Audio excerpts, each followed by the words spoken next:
माता की जय श्री राम, जय श्री राम।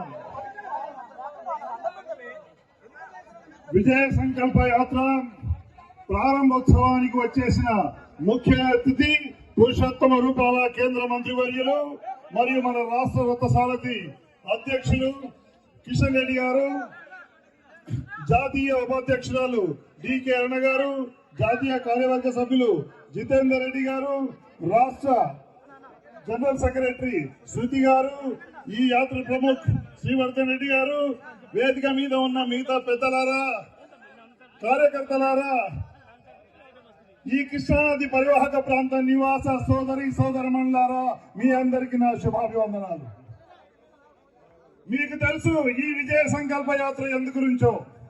మిత్రులారా, మన బ్రతుకులు బాగుపడాలంటే, మన దేశం సురక్షితంగా ఉండాలంటే మళ్ళీ బీజేపీ గెలవాలి అనే విషయాన్ని మీ అందరికీ తెలియజేయడానికి ఈ విజయ సంకల్ప యాత్ర. మిత్రులారా, మీ అందరికి తెలుసు గత 70 సంవత్సరాల్లో ఏం జరిగిందో, గత 10 సంవత్సరాల్లో ఏం జరిగిందో. నక్కకు నాగలోకానికి ఎంత తేడా ఉందో ఆ 70 సంవత్సరాలకు ఈ 10 సంవత్సరాలుగా తేడా ఉంది. కాబట్టి మీరందరికీ తెలియజేసేది ఒకటే, మన బీద ప్రజలు బాగుపడాలంటే దేశం కోసం ధర్మం కోసం పనిచేసే భారతీయ జనతా పార్టీని మళ్ళీ గెలిపించాలి. దేశం అంటే ఏమిటి? దేశం అంటే ప్రజలు. మన దేశం సమైక్యంగా ఉంటే మన దేశం ముందుకెళ్తుంది.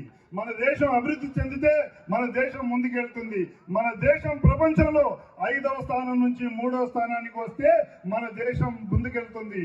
ఇలాంటి చేయగలిగిన నేత భారతీయ జనతా పార్టీలో మన ప్రియతమ ప్రధాని నరేంద్ర మోదీ గారు మాత్రమే. ఇది యావత్ ప్రపంచంలో రుజువైన సత్యం. మిత్రులారా, మీ అందరికి తెలుసు, కరోనా కాలంలో వ్యాక్సిన్ తయారు చేసి ప్రపంచానికి పంపించిన యోధుడు నరేంద్ర మోదీ. అంతేకాకుండా కరోనా కాలంలో 3-4 సంవత్సరాల నుంచి 80 కోట్ల మందికి ఉచిత రేషన్ ఇస్తున్న యొక్క మహానుభావుడు ఆ నరేంద్ర మోదీ. 5 శతాబ్దాల నుంచి వేచి ఉంచిన మన అయోధ్య రామ మందిరాన్ని నిర్మించడానికి, ప్రాణ ప్రతిష్ఠ చేయడానికి, దాన్ని ప్రారంభించడానికి ఆ రాముడే ఎన్నుకున్న భక్తుడు నరేంద్ర మోదీ. జై శ్రీరామ్. అలాంటి నరేంద్ర మోదీని మళ్ళీ మనం ప్రధాని చేయడానికే ఈ రోజు మీ ముందుకు మేము వచ్చాం. మీరు గమనించవలసింది ఒకటే, మన నరేంద్ర మోదీ గారు ఎంత బీద కుటుంబం నుంచి వచ్చారో మీకు తెలుసు. వారికి సినిమా చూసి, పుస్తకాలు చదివి బీదరికం గురించి తెలుసుకోవాల్సిన అవసరం లేని మనలో మధ్యలో పెరిగిన వ్యక్తి, మహాపురుషుడు మన నరేంద్ర మోదీ. ఈ రోజు మనకు అంటే మన భారతదేశానికే కాకుండా యావత్ ప్రపంచానికే నాయకత్వం వహిస్తున్నాడు.